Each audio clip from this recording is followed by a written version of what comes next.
El pacto judío poderoso, la leyenda del rabino que convirtió deudas en riqueza. Prólogo, el secreto de los sabios de Sefarad. En las calles empedradas del barrio judío de Toledo, donde las sombras de las sinagogas se entrelazaban con los susurros de los mercaderes, existía una leyenda que solo los más viejos del lugar se atrevían a mencionar. Hablaban de un pacto ancestral, transmitido de generación en generación entre los rabinos más sabios de Sefarad, un conocimiento prohibido que permitía transformar las deudas en riqueza, no mediante magia oscura, sino a través de una sabiduría financiera tan profunda que parecía brujería. El secreto no estaba en el oro, ni en la usura, sino en un principio oculto en las escrituras: el que sabe mover las deudas como piezas de ajedrez, domina el tablero del mundo. Y fue en el año 1492, cuando los reyes católicos expulsaron a los judíos de España, que un joven rabino llamado Yitzhak ben Shlomo descubrió el verdadero poder de ese pacto. Capítulo 1. La deuda que ahogaba a un pueblo. Yitzhak no era un hombre rico. Su familia, como muchas otras en el Callao de Toledo, vivía al borde de la ruina.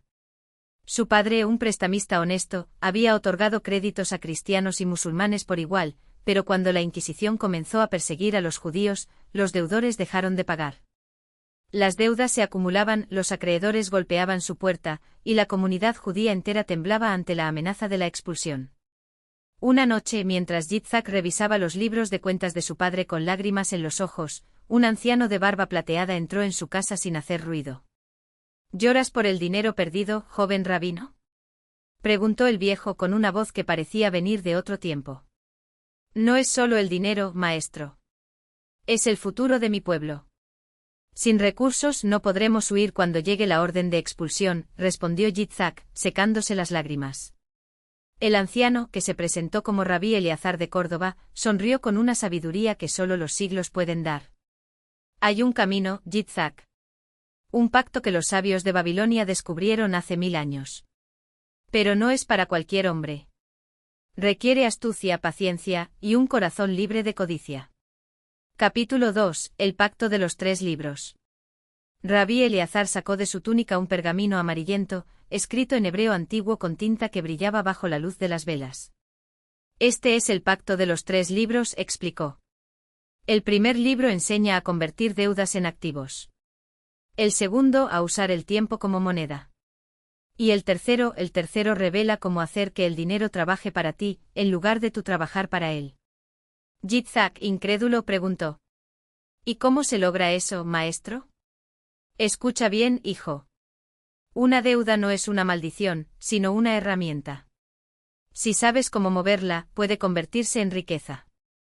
Los goyim gentiles ven las deudas como cadenas, pero nosotros, los hijos de Israel, las vemos como semillas. El anciano desarrolló el primer principio. 1. La deuda es un puente. En lugar de temerle, hay que usarla para adquirir activos que generen más dinero. Por ejemplo, si debes 1000 maravedís, úsalos para comprar mercancías que luego venderás por 2000. 2. El tiempo es tu aliado. Una deuda hoy puede ser una fortuna mañana si inviertes en algo que crezca: tierras, conocimientos, alianzas. 3. El dinero debe fluir. Nunca guardes riqueza estancada. Hazla circular, préstala con sabiduría, invierte en quienes puedan multiplicarla. Pero hay una regla de oro, Yitzhak: nunca debes dinero a quien no pueda pagarte, y nunca prestes a quien no pueda devolverte. Capítulo 3. La prueba del mercado. Para demostrarle el poder del pacto, Rabí Eleazar llevó a Yitzhak al zoco de Toledo, donde los mercaderes árabes, judíos y cristianos negociaban sedas, especias y metales. Observa, dijo el anciano, señalando a un comerciante musulmán que vendía alfombras.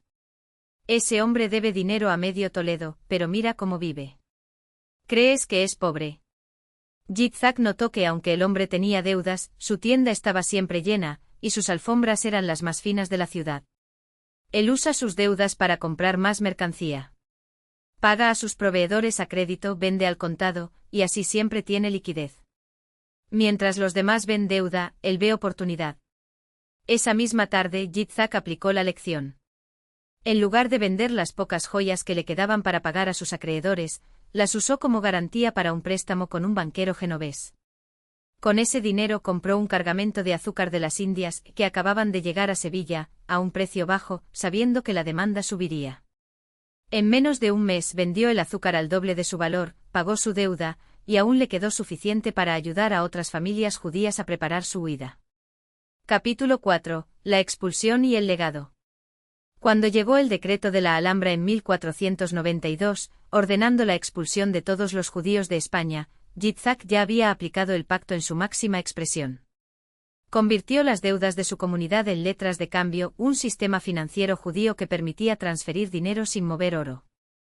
Negoció con banqueros italianos para que las familias judías pudieran llevar su riqueza en forma de créditos y documentos, no en monedas que pudieran ser confiscadas. Invirtió en barcos que transportarían a los exiliados a Portugal, el norte de África y el Imperio Otomano, donde podrían recomenzar. La noche antes de partir, Rabí Eleazar le entregó los 3 libros del pacto, escritos en hebreo cifrado.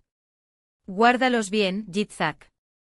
Este conocimiento no es solo para sobrevivir, sino para prosperar en cualquier tierra. Los judíos hemos sido perseguidos por siglos, pero siempre resurgimos porque entendemos algo que los demás no ven: el dinero no es poder, el poder es saber cómo moverlo. Capítulo 5. El pacto en el exilio.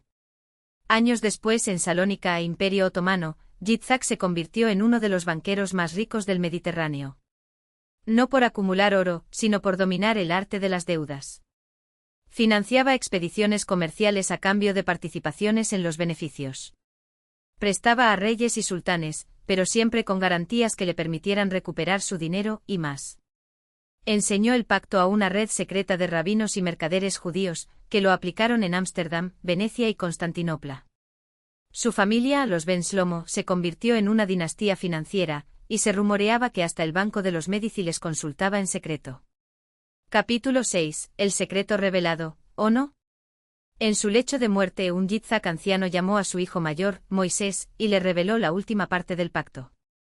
Hay un cuarto principio, hijo, el más importante de todos: la deuda más peligrosa es la que no ves. Moisés, confundido, preguntó: ¿A qué te refieres, padre? A la deuda moral. A la deuda con tu pueblo. A la deuda con Dios.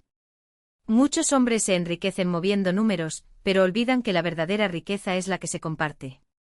Por eso, aunque domines el arte de convertir deudas en oro, nunca olvides que el pacto no es solo para ti, sino para quienes vengan después. Con esas palabras, Yitzhak cerró los ojos, llevándose a la tumba algunos secretos, pero dejando otros escritos en los 3 libros, que hasta hoy, se dice, están escondidos en los archivos de familias judías poderosas esperando al próximo que sepa descifrarlos. Epílogo. ¿Existe el pacto hoy? Algunos dicen que el pacto judío para convertir deudas en riqueza es solo una leyenda. Otros juran que familias como los Rothschild, los Sassoon o los Warburg lo han usado durante siglos para construir imperios financieros. Lo cierto es que en el mundo moderno, los principios siguen vigentes. 1. Usa el crédito para invertir, no para gastar. 2. Haz que el dinero trabaje para ti: inversiones, negocios, activos. 3. Nunca dependas de un solo ingreso. 4. La verdadera riqueza no es lo que tienes, sino lo que puedes mover. Y tal vez en algún lugar, un viejo rabino aún susurra a sus discípulos: la deuda no es tu enemiga. Es tu mejor aliada, si sabes cómo bailar con ella. Fin. ¿Te gustaría profundizar en algún aspecto de la historia, o prefieres una versión más detallada de los 3 libros del pacto? El último discípulo del pacto. El rabino Eliezer ben Simón cerró el libro de cuero gastado con un suspiro. Las páginas, escritas en tinta desvanecida por manos de siglos pasados, contenían las reglas que habían elevado a dinastías enteras de la nada. Pero ahora, en su pequeño estudio en el barrio judío de Praga, solo quedaba un discípulo, Daniel Varga, un joven húngaro con los ojos ardientes de ambición y las manos vacías de recursos. No es magia, advirtió el rabino, pasando los dedos por las letras hebreas grabadas en la portada: el libro de la deuda que florece. Es disciplina. Un hombre puede convertir el aire en oro si entiende que el crédito es semilla, no trampa. Daniel asintió, pero sus dedos temblaron al tocar el pergamino. Había llegado a Praga huyendo de los acreedores de Budapest, con solo una maleta y una deuda que lo ahogaba: 5.000 coronas por un negocio fallido de importación de sedas. El rabino lo había aceptado no por caridad, sino porque reconoció en él algo raro: el instinto del lobo herido. Primera regla, dijo Ben Simón, sirviéndote amargo. Nunca pagues una deuda con tu sudor. Págala con el sudor de otros. El primer movimiento, la deuda que se multiplica. Daniel siguió las instrucciones al pie de la letra. En lugar de trabajar para saldar su deuda, usó sus conexiones en Budapest para conseguir un préstamo adicional de 10.000 coronas, esta vez de un banquero local que desconfiaba de él. Con ese dinero no compró mercancías, sino información, sobornó a un funcionario de aduanas para descubrir qué productos escasearían en los próximos meses. Luego, con otro préstamo, esta vez de un prestamista judío en Viena, compró al por mayor antes de que los precios se dispararan. Cuando la escasez llegó, vendió todo con un margen del 300%. Pagó al banquero de Budapest, al prestamista vienés, y le sobraron 20.000 coronas. Ahora entiendes, murmuró el rabino cuando Daniel le llevó las ganancias. La deuda no es un pozo. Es una palanca. El segundo movimiento, el dinero que trabaja en la sombra. Con su capital inicial, Daniel no compró una casa ni joyas, sino participaciones. Usó sus ganancias para financiar a un inventor checo que había creado una máquina textil más eficiente. A cambio, exigió el 40% de las patentes. Luego, con otro préstamo, esta vez de un banco en Frankfurt, compró acciones en una fábrica de porcelana en Dresde, justo cuando el gobierno prusiano anunciaba un aumento en los pedidos para la nobleza.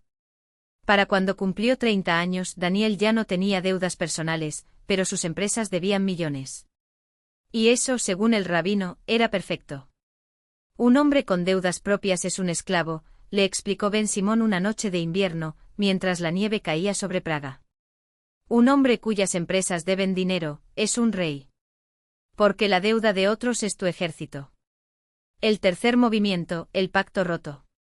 Pero el sistema tenía una regla no escrita: nunca dejes que te vean el juego completo. Daniel cometió un error, se enamoró. Clara Hess, hija de un banquero de Frankfurt, era inteligente, fría y heredera de una fortuna.